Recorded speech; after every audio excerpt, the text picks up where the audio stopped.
इसी दिन साल 1947 को भारत को आज़ादी मिली थी। आज स्वतंत्रता दिवस के अवसर पर हम आपको स्वतंत्रता दिवस और इस खास तारीख से जुड़े कुछ रोचक तथ्य बताएंगे।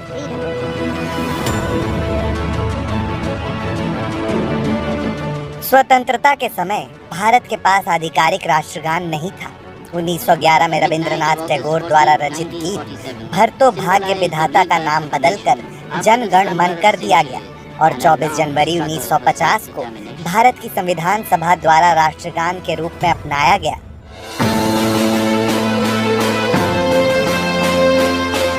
लाल, पीले और हरे रंग की 3 पट्टियों वाला भारतीय राष्ट्रीय ध्वज 7 अगस्त 1906 को पारसी बागान स्क्वायर कोलकाता में फहराया गया था।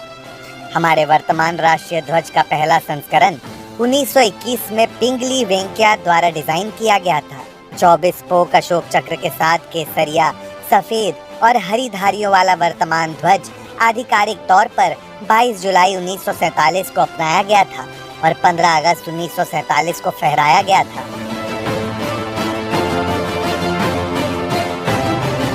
वैसे तो 18 जुलाई 1947 को भारतीय स्वतंत्रता अधिनियम को मंजूरी दी गई थी।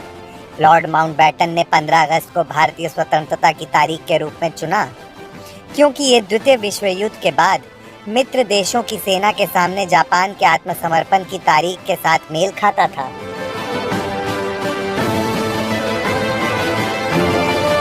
बंकिम चंद्र चटर्जी द्वारा रचित राष्ट्रीय गीत वंदे मातरम वास्तव में 1880 के दशक में लिखे गए उनके उपन्यास आनंद मठ का हिस्सा था। ये गीत पहली बार 1896 में रविंद्रनाथ टैगोर द्वारा गाया गया था। वंदे मातरम को 24 जनवरी 1950 को राष्ट्रीय गीत के रूप में अपनाया गया था।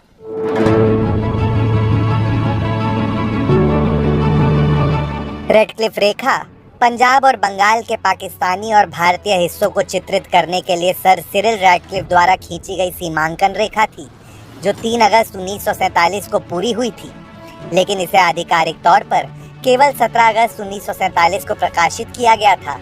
भारत को स्वतंत्रता मिलने के 2 दिन बाद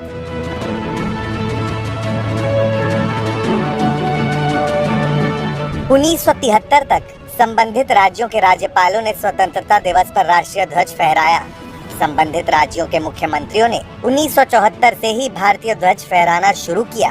तमिलनाडु के मुख्यमंत्री एम करुणानिधि ने इस परंपरा को शुरू करने में प्रमुख भूमिका निभाई थी। उन्होंने भारत की तत्कालीन प्रधान